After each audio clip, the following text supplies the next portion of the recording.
welcome to Once Upon a Time, the library show where we read stories to you. Who doesn't like to read stories? Who doesn't like to be read to? I don't know anybody who can answer no to either of those questions. Do you like to be read to? I love to be read to, and I love to read to people. I do too. So I'm Catherine Poulter. I'm the children's librarian at Marshall Public Library, and I have some stories for you today. Wonderful. Good. And what is your name? And my name, I am Becca Hyde of Marshall Library too. Well, I chose some books today that were written by one of our favorite authors. She's actually even been to Pocatello, and we're so glad. Her name is Julie Patchkus, and the first book that I'm going to read by her, and I have other books also, is a brand new book called Vivid. It's poems and notes about colors. So here we go. Vivid by Julie Patchkus. Look at those beautiful colors.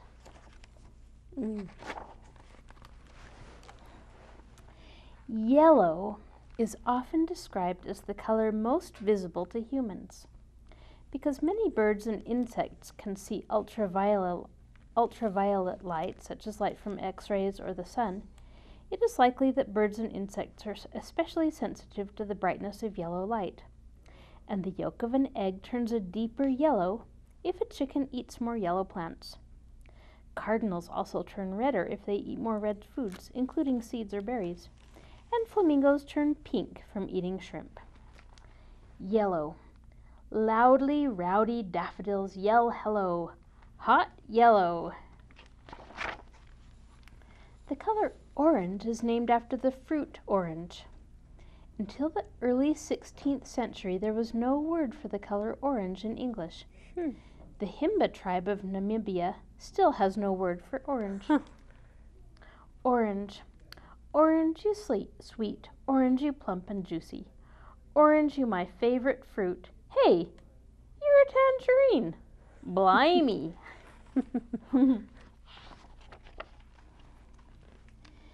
Even though there are many words for colors, there are still more colors than there are words to describe them. You're less likely to see a color if you don't have a name for it. Since ancient times, red paints have been made from rust and also from cochineal insects, bugs that live on cactus plants. Red. Inquired Patrice, "What color paint would you like tonight? Crimson, scarlet, or cadmium light? Magenta, madder, beet, carmine, quinidone, rose, alizarin? There are a zillion, even vermilion." "Red," said Fred. Lots of expressions include colors: feeling blue, tickled pink, telling a white lie. Why? Why are you green with envy instead of orange with envy? Red to pink. Jack in the Red sold Old Brown Cow for 3 green beans, felt blue. Black magic or green thumb. Beans grew. Whew! Up, up, slowly. Fee, fi, fo, ogre grim. Fum! White lie. Jack didn't die. Got bold, stole gold. Quick, think. Down in a wink. Jack tickled pink.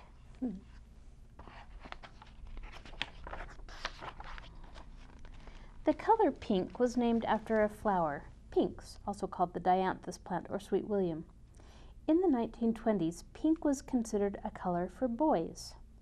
Red is a forceful color, and pink suggested masculinity because it is light red. In the 1940s, pink switched to being associated with girls. Pink is for everyone now. Pink. Two lips pressed together, a soft spring kiss. Pink bliss.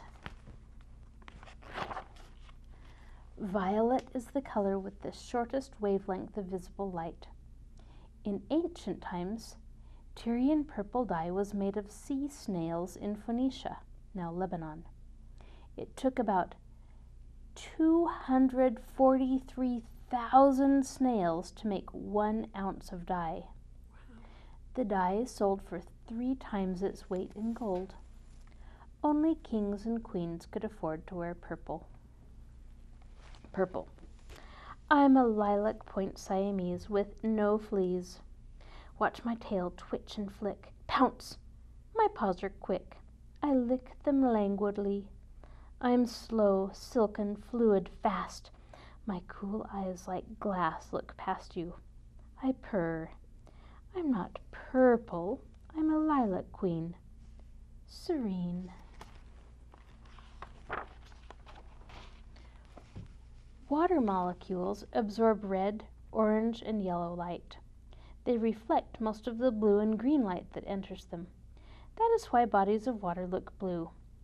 Deeper into the water, less light can get through it, the molecules. Deep under the sea, it is as dark as night. Indigo. Diving into Long Lake head first, in I go, plummeting through light blue deep down low into indigo. Even though blue is often associated with sadness, it is the most popular color, according to polls taken in 10 countries around the world. Blue. Oh, what did I do? Blue-hoo, blue-hoo. The word green in English comes from grene, and further back from grovan, which is the same origin as for the words grass and grow. Green. Green smell of a summer lawn, damp dawn of long gone. Green song of a summer lawn, in the hot sun, I hum along. There are many more green plants than there are plants of any other color. Plants look green because they contain chlorophyll, which absorbs most of the red and blue light, and some yellow while often reflecting green. Some animals take on a green color to hide in the green plants. Camouflage. Greens. Eat your greens. The hungry dragon says, small and scaly. I'll gobble one daily. The hungry ogre says, large and scaly. I'll start with the taily.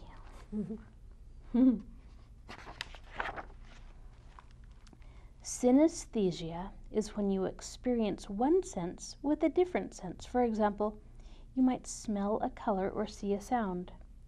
The artist Georgia O'Keeffe experienced synesthesia and used to hum the colors that she painted. Brown. Lost in the woods, brown branches all around. Brown sounds. Hoot, scurry, crunch, and creak.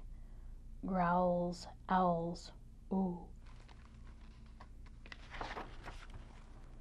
Color comes to your eyes through light waves of different lengths. Snow looks white because all the light waves bounce off the ice crystals in the snow and combine to make white. Black is the absence of light. Certain animals that are awake at night don't need to see bright colors. Some microbats can't see bright colors at all, but they can clearly distinguish black, white, and shades of gray. White. Black turns into white, grandmother's hair. Black. White turns into black, snow melting on pavement. Rainbows are made by the reflection and refraction, that is, bending, of light in drops of water. Rainbows are actually full circles, though they look like arcs from the ground. Rainbow. Under the hot honey sun, I ate a rainbow picnic. Corn and beans, collard greens, blueberry pie, sigh, purple plums and huckleberries, watermelon, juicy cherries, ripe red tomatoes cut thick, carrot sticks, golden apples sun-dappled, tart lemonade, cool sips, snowy white ice cream, slow licks, drips. I slurped, I burped, and now in the cool gray shade, a nap with vivid dreams. And here's some more color and an author's note about color. And one last picture of vivid color. The end. Oh, beautiful. I Beautiful. like that. I love that. I think I love all colors. I do too. Ocean, water, beautiful greens and blues. That's one of my favorites, though. Oh, I like that. Here is a lovely summer book. And what could be more powerful than a raging torrent of river? Maybe friendship. I like that. Here's Frog and Beaver, a new book by Simon James.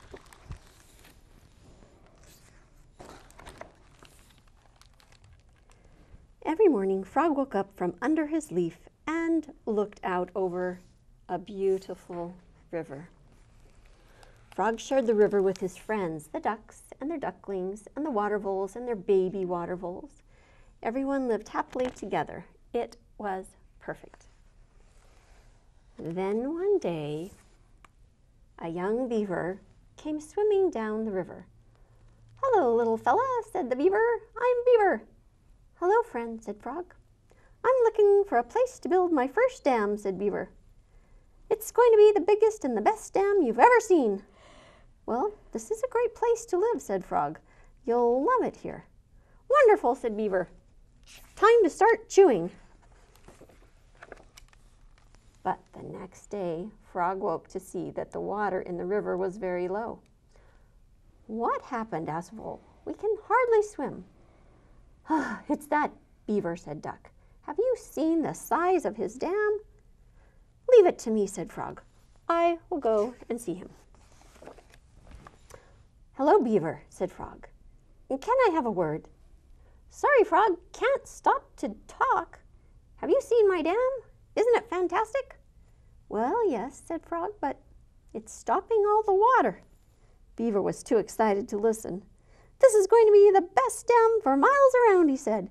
"Everyone will love it." The following day, the water in the river was almost gone.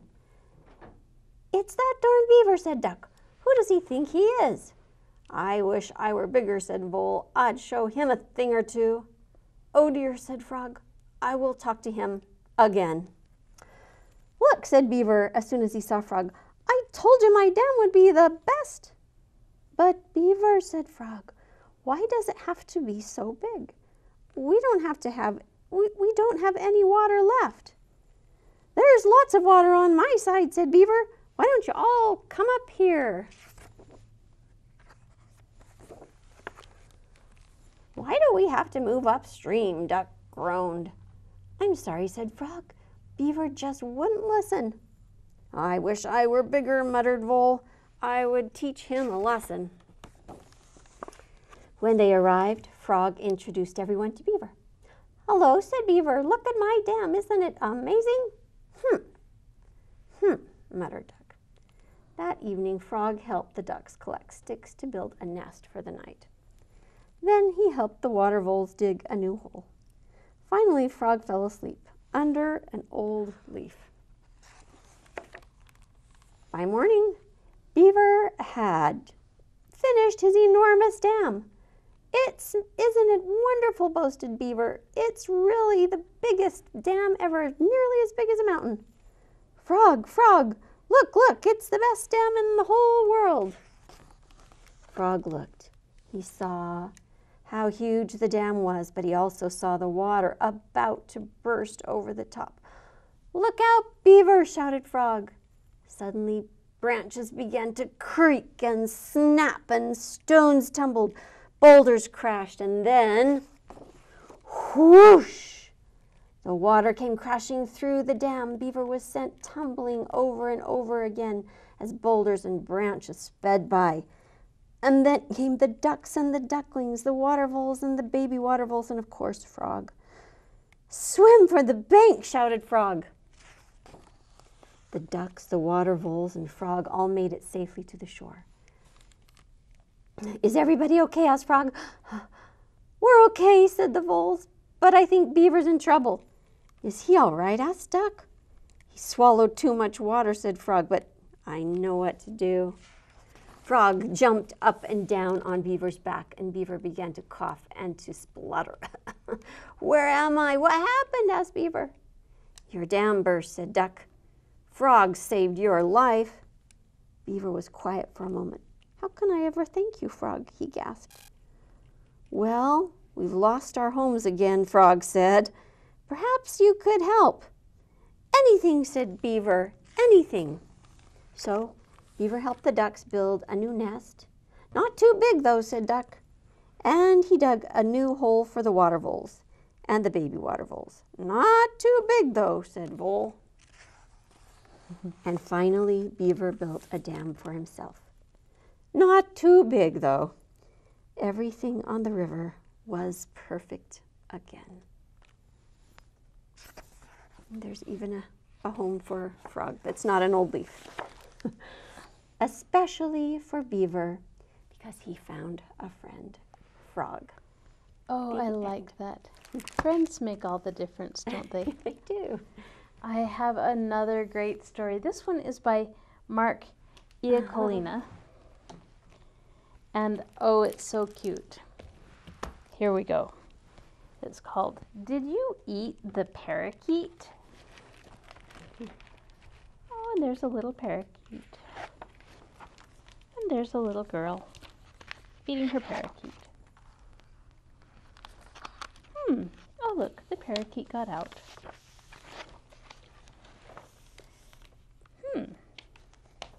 Where could he be? Did you eat the parakeet?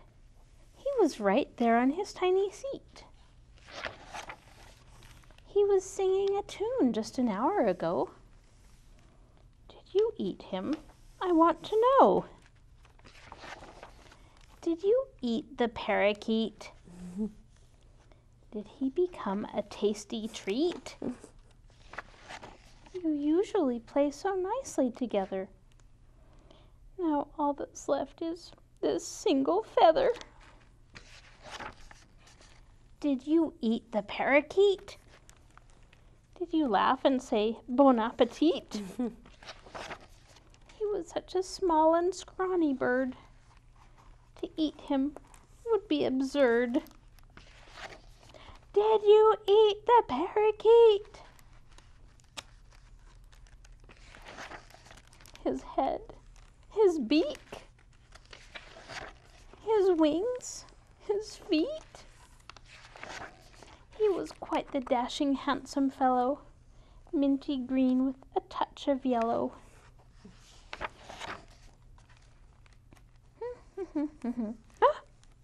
Oh! You did not eat the parakeet. He did not become a tasty treat. You did not enjoy a bird buffet, a budgie brulee, or a feathered flambe. I'm sorry for getting so carried away. But wait! I haven't seen the mouse all day. The end. It's definitely one for story time. I to like save. that, yes. Keeper. And friends love to share, especially great food. Here is a book called Pie is for Sharing. And it's written by Stephanie Parsley Ledyard, illustrated by Jason Chin. Pie is for sharing. It starts out whole and round, then you can share it and slice it into many pieces, as many as you wish. Almost. A book is for sharing. A ball is nice for sharing too. And a tree. A tree is always shared, even when you think it is yours alone. Isn't that a beautiful, beautiful picture? Other things for sharing: a jump rope, your place in the middle, a rhyme, time,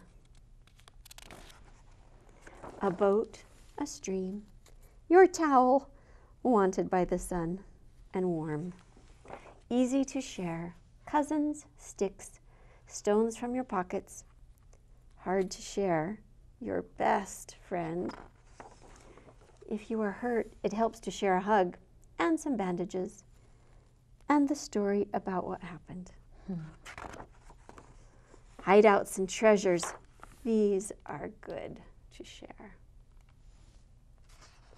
Words and music are made for sharing, so are berries and the last piece of homemade bread, even the crumbs. Many can share one light. And a blanket, a breeze, the sky, these are for sharing.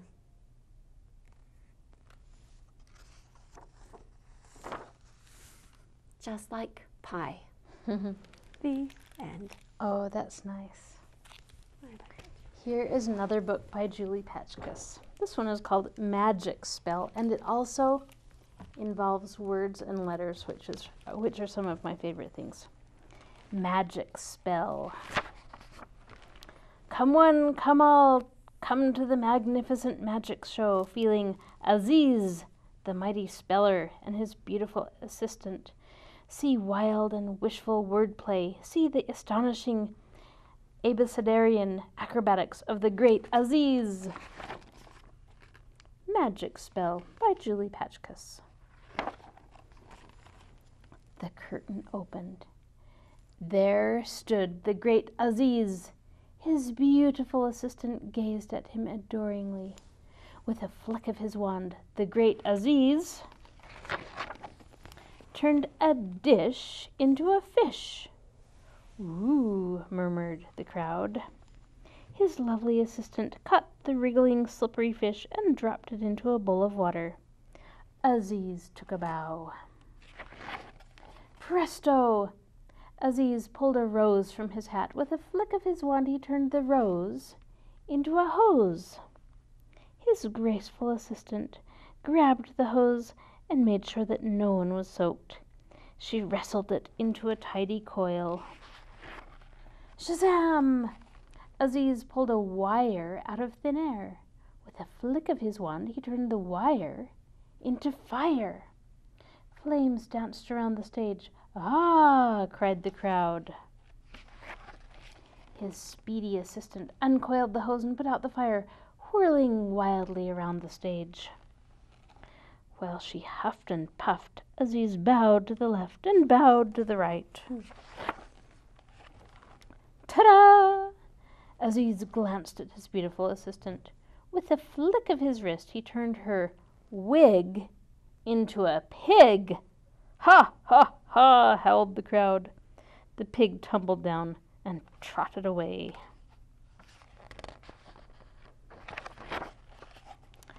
The suddenly bald assistant turned to Aziz. She stared. She glared. Her nose flared.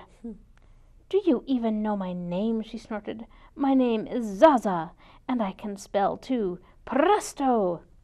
Zaza snatched the wand. Shazam! She turned Aziz's hat into a bat. The bat flew around in zigs and zags. Eek! Cried the crowd. Aziz grabbed the wand. Presto! He turned the bat into a bag. Zaza seized the wand. Shazam! She turned the bag into a bug. Splat went the bug beneath Zaza's foot. Aziz twirled toward the tip of Zaza's toe. Tap! He turned the bug to a rug, to a rag, to a rat, to a cat. Meow, sang the cat. Yow! Howled Zaza.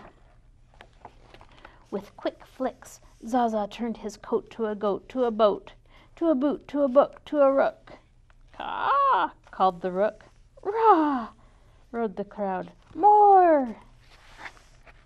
Presto! He turned her beads into beans. Shazam! She turned the beans into bears. The bears began to walk toward Aziz and Zaza. Grrr! The crowd gasped. The bears were so close that Aziz and Zaza could feel their hot breath. They both held tightly to the wand. I was a cad, he whispered. I was just mad, she sighed. Grrr, roared the bears. Zaza, we need to work together, said Aziz. Pronto, said Zaza. Presto! Aziz pulled out a card. Shazam! Zaza turned the card to a cord. Together they tied up the bears. Ta-da! Then together they took a big bow. Hooray! Hurrah! Cheered the crowd. From then on, Zaza and Aziz shared the light each night. Everything turned out just right. The end. I like it. I do too. This is a remarkably beautiful book, both for its illustrations and its words. Mm-hmm. This is the new book entitled Love by Matt De La Pena and Lauren Long.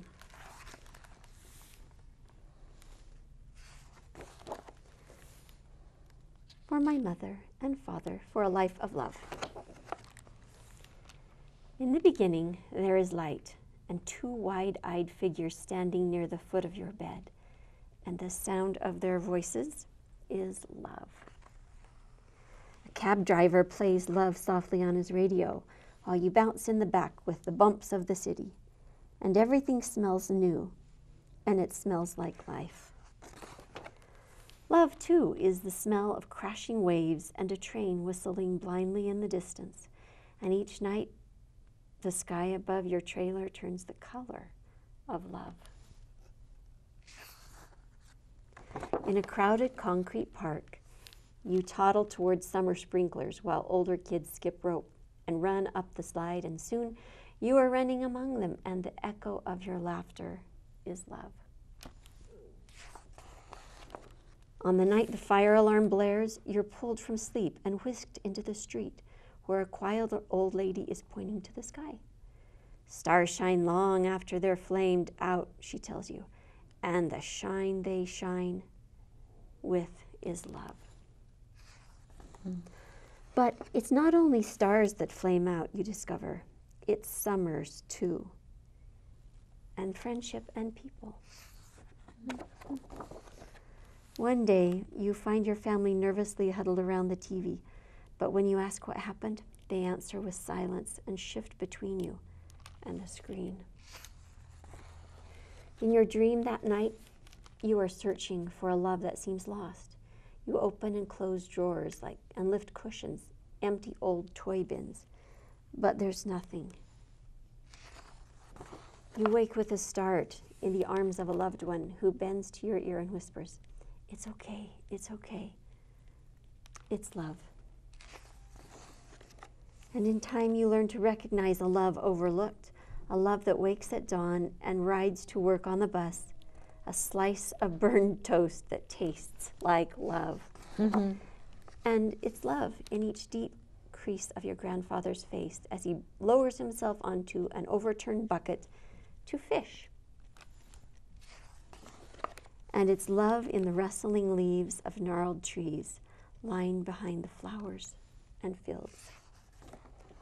And it's love in the made-up stories your uncles tell in the backyard in between wild horseshoe throws. And the man in rags outside the subway station plays love notes that lift into the sky like tiny beacons of light. And the face staring back in the bathroom mirror, this too is love. So when the time comes for you to set off on your own, heavy winds will sweep past your building and great gray clouds will congregate above. Your loved ones will stand there like puddles beneath their umbrellas, holding you tight and kissing you and wishing you luck. But it won't be luck you'll leave with, because you'll have love. You'll have love, love, love. Oh, The that's end. beautiful. I love Like that. poetry. Thank you. Here's another one that I love. It's called The House in the Night. Oh, yeah. And this is by Susan Marie Swanson, and the pictures are by Beth Cromes. The House in the Night. And I love the illustrations for this. Here is the key to the house. In the house burns a light. In that light rests a bed. On that bed waits a book. In that book flies a bird.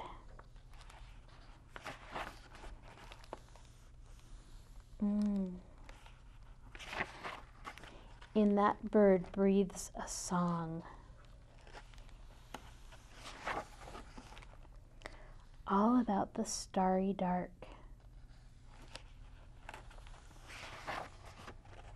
Through the dark glows the moon. On the moon's face shines the sun. Sun in the moon, moon in the dark, dark in the song, song in the bird, bird in the book, book on the bed, bed in the light, light in the house. Here is the key to the house. The house in the night. A home full of light. And that is the end. I love that book very much. I do too. Well, it's almost time to head back to school. Maybe some of you are already back in school. Here is a book about school. It is called Dear Substitute. It's by Lisa Garten Scanlon and Audrey Vernick with illustrations by Chris Roshka. Dear Substitute. Dear Substitute, wow, this is a surprise. What are you doing here? Where's Mrs. Giordano? And why didn't she warn us? Dear attendants, you're not quite right today. The substitute doesn't know how to pronounce anything. Poor Charvi and Betsy and poor Eliandrea. Dear homework that I stayed up late doing. Guess what? You're not being collected until Mrs. Giordano gets back. I could have shot more baskets last night after all. Dear pledge, I pledge allegiance to Mrs. Giordano. I like her more today than I normally do. Dear library, the substitute says we're not coming to you, even though it's Tuesday and I remembered to bring back my book. The substitute brought books from home that she thinks we should check out. That's what she said, and then she laughed. Dear Turtle, we're supposed to clean your tank today. It's Tank Tuesday. Everyone knows that. The substitute says maybe tomorrow. Please don't explode or die of dirt or escape. P.S. Mrs. Giordano would never skip tank cleaning day. Dear class rules, we have you for a reason, and one of the rules should be the whole day can't be changed around by a sub named Miss Pelly. Pelly like a pelican, she told us, and then she laughed again. Miss Pelly doesn't take anything seriously. Dear line, yes, I do know I'm supposed to be the line leader this week, especially since I was chair stacker last week.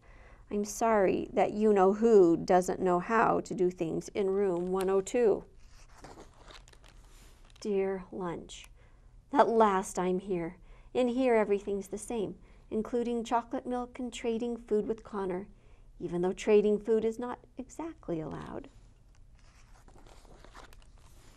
Dear Miss Pelly, now you care about rules. How did you even see us swapping? I think you have what my mom has, back of the head eyes. I'm sorry, I wasn't thinking about people being allergic to things. I was just thinking about Connor's yummy chips.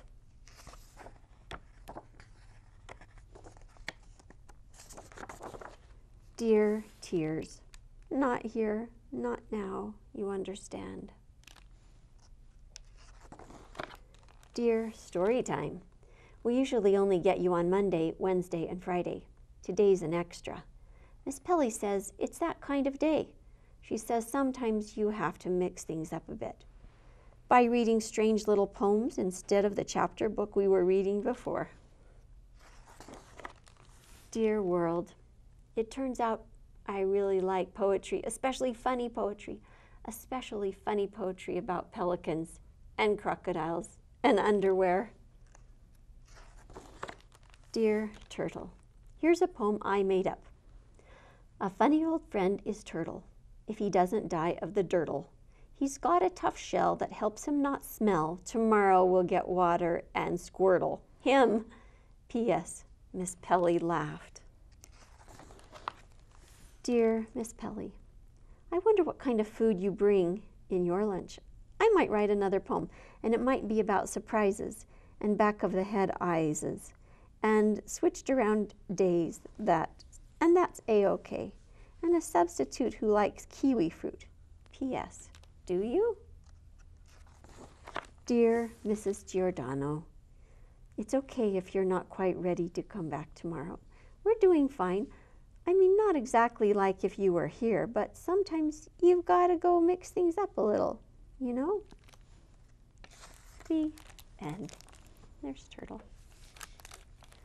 Oh, that's nice. This next book is also by Julie Patchkus, and it's called Mushka, a quilt story. And look how pretty that is. Makes me want to do some quilting. Wow, what a beautiful quilt. Mushka, a quilt story.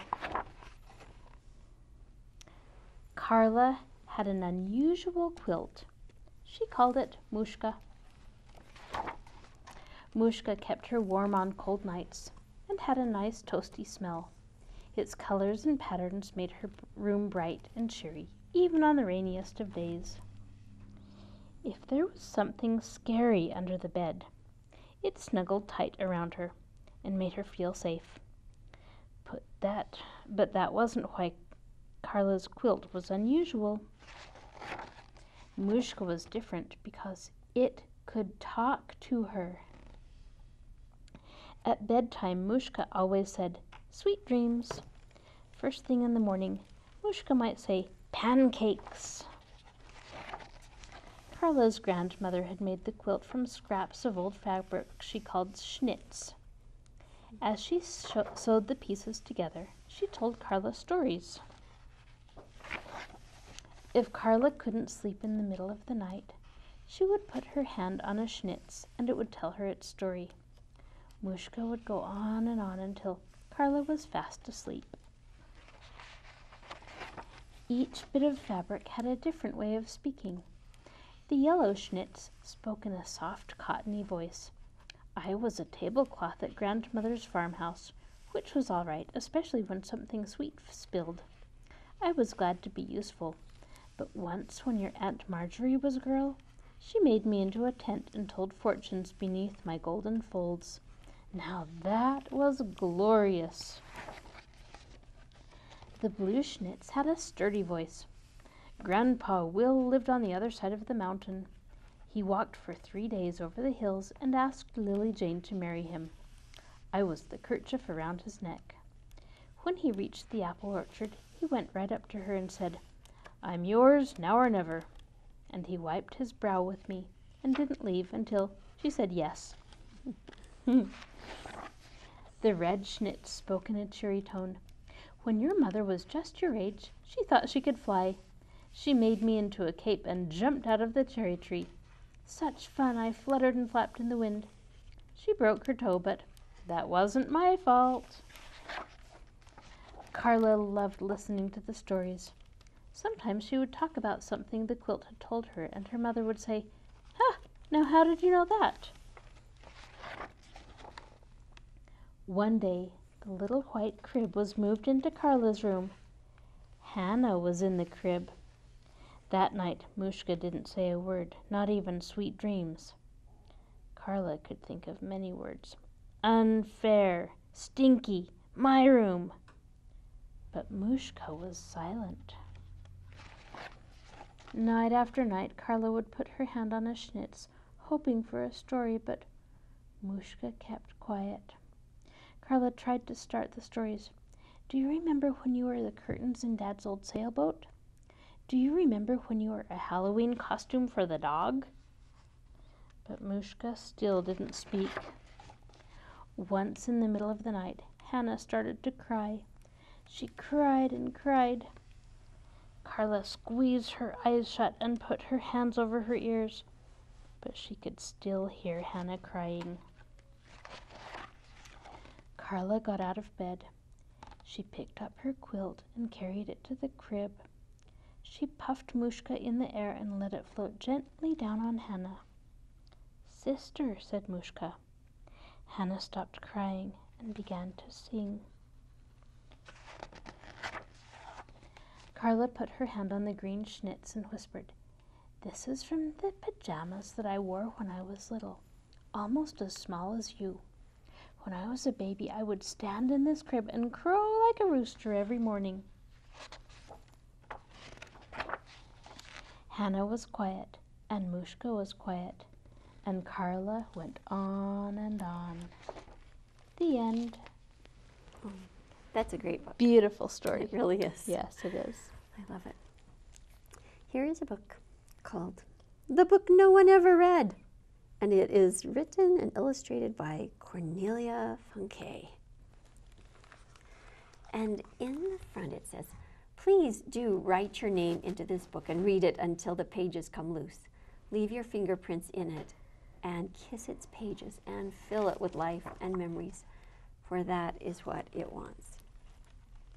The Book No One Ever Read. Every book longs to tell its story. From the moment they're bound, they wait for fingers to open them up.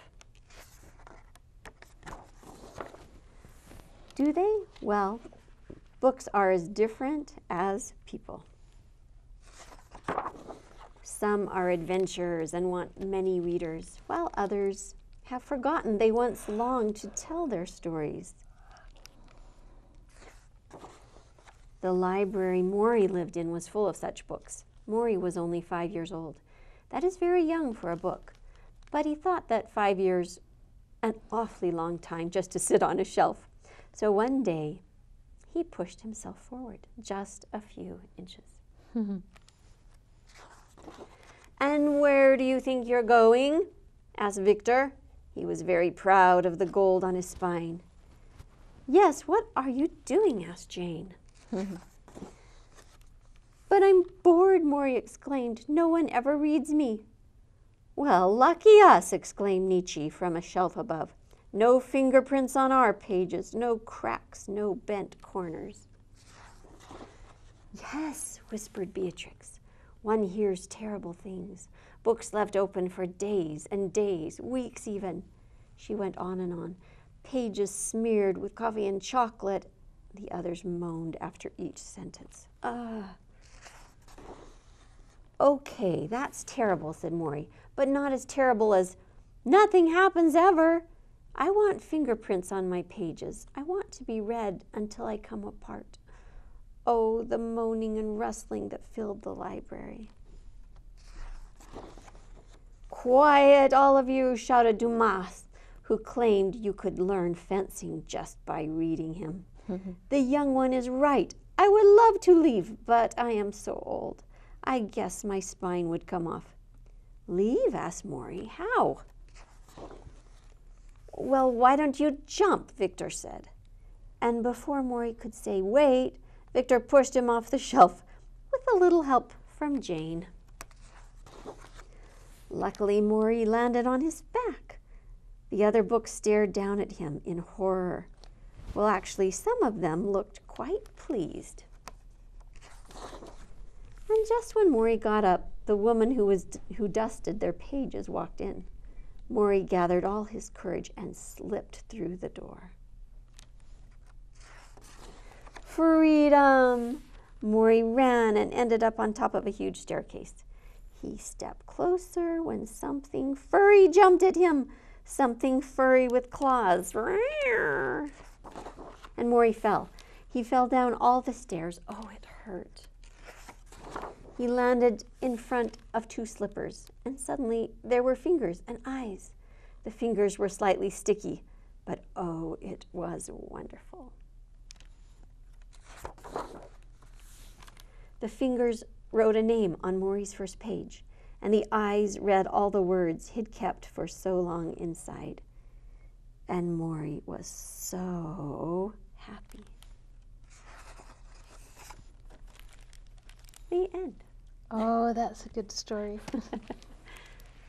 This next book is one that I got from my house. It's called Cassim's Shoes. Lovely. It's adapted and illustrated by Harold Bearson. And it was written a long time ago. Here we go. Cassim's Shoes. Cassim loved his old patched up, nailed together shoes. They kept his feet dry when the streets were wet from rain. They kept his feet cool when the streets were hot from the noonday sun. They had been everywhere with Cassim, and he could not imagine owning a finer pair of shoes. But his neighbors did not agree. "How can you wear such ugly shoes?" cried Hassan the baker.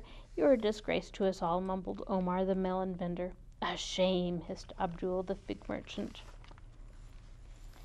"You have feet like a camel, and you walk like a donkey," shouted the children when Cassim passed. One day, Cassim's neighbors bought him a new pair of shoes.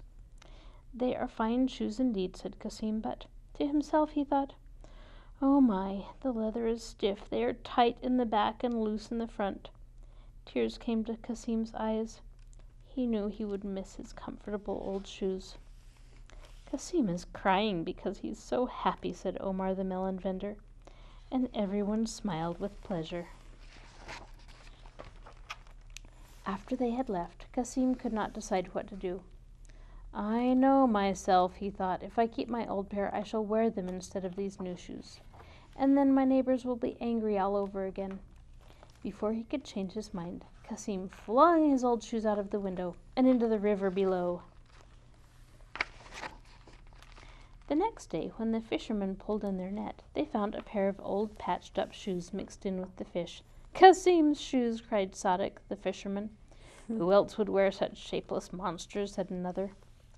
The angry fishermen took the shoes to Cassim. "Throw these someplace besides the river," they shouted, and they left. "So my shoes are back again," thought Cassim. Reluctantly, he built a fire and laid the shoes in the flames, but the shoes were so water-soaked, they only sputtered and smoked. So Cassim put the shoes on his window ledge to dry. A neighbor's dog started to play with them, but the shoes fell from his mouth and landed on Fatima, the vegetable merchant's wife. "Aye!" cried the startled woman, dropping all of her vegetables. Cassim ran outside. "I'm sorry," he cried. Fatima flung the shoes through Cassim's open window. "What a nitwit you are!" she shouted. That night, Cassim tossed and turned in his sleep, wondering how to get rid of his old patched-up shoes. Suddenly he smiled. He jumped out of bed, picked up the shoes, and ran to the marketplace. Cassim climbed to the top of the tallest palm tree and stuffed his shoes among the clusters of dates. "There, my darling," said Cassim. "You can stay forever, watching over the market during the day and enjoying the cool breezes at night." In the morning, the marketplace started to fill up. There was Fatima with her vegetables, Sadiq with his fish, the basket weaver, the spice merchant, the sweet seller, Hassan the baker, Abdul the fig merchant, and the poultry vendor. Underneath the palm tree stood Omar and his little donkey, loaded down with melons. The morning wind blew in from the desert. It rocked the palm tree back and forth, rustling the leaves and shaking the clumps of dates. Suddenly, Cassim's shoes fell right onto the back of Omar's dozing donkey. The donkey kicked in every direction. Melons flew through the air. Baskets toppled over. Pastries fell to the ground. Chickens flapped and squawked. vegetables and bits of pottery were scattered everywhere. Fatima was angry. Sadiq was confused, and everyone was amazed. As they began to put the market back into order, Omar held up a pair of old patched-up shoes. "Can these be the guilty rascals?" he asked. "Those are Kasim's shoes," said Sadiq. "I found them in my fishnet." "Those are the shoes that fell on my head," said Fatima. "What are they doing here?" asked Abdul. A little boy who had been watching everything said, "Perhaps the best place for Kasim's shoes is on his feet."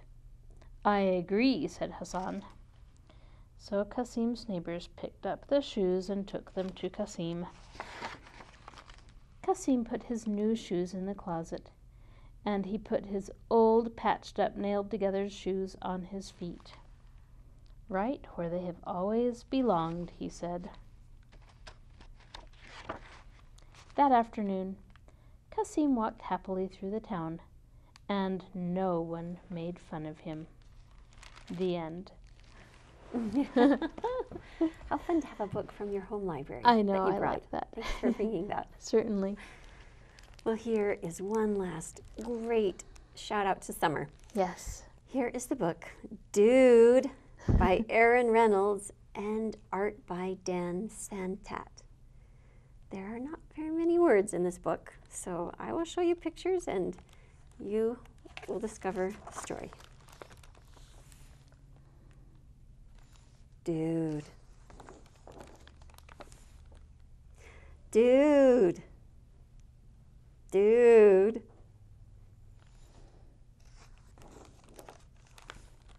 Dude. Dude. Dude. Splat. Dude. Dude. Na-na, na-na. Dude.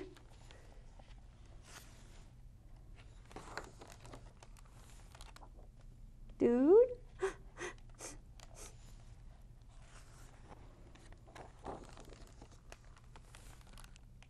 Dude.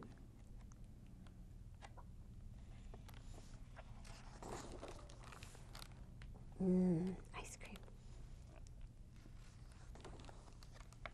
Dude.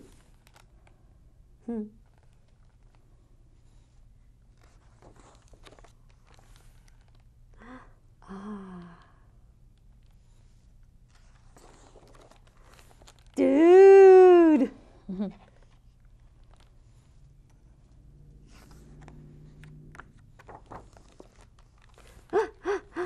Dude. Dude. Dude. Crash. Crunch. Break.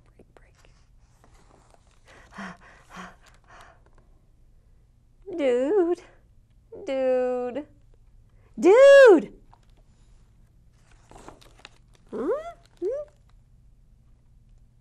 Dude.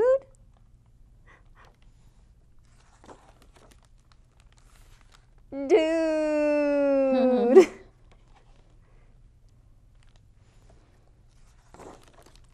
Dudes. Dudes.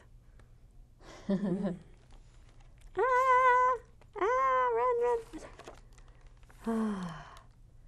Dude. Dude. Dude. What a good story. That was cute. What a good adventure. And I have one last one, and it will be quick. It's called Apple Cake, a recipe for love, and it's also by Julie Patchkus. Beautiful, kind, brilliant Ida always kept her nose in a book. What could be more interesting than her book? Ida never looked up, no matter what Alfonso did. So he decided to bake her a cake. First he took 3 apples, 1 green and 2 red. He peeled the apples, cut them up, and set them in water while he made the batter. In a new bowl, he beat 2 tablespoons of butter with a cup of sugar. He took an egg and added it to the bowl. He sifted in a cup of flour and a teaspoon of baking powder to make it rise. He got a tiny bit of salt. He stirred the apples and the batter together. He stirred in 3 wishes, 1 bitter and 2 sweet. He sprinkled the cake with cinnamon and sugar and baked it. Ida smelled something delicious. She peeked. She put down her book.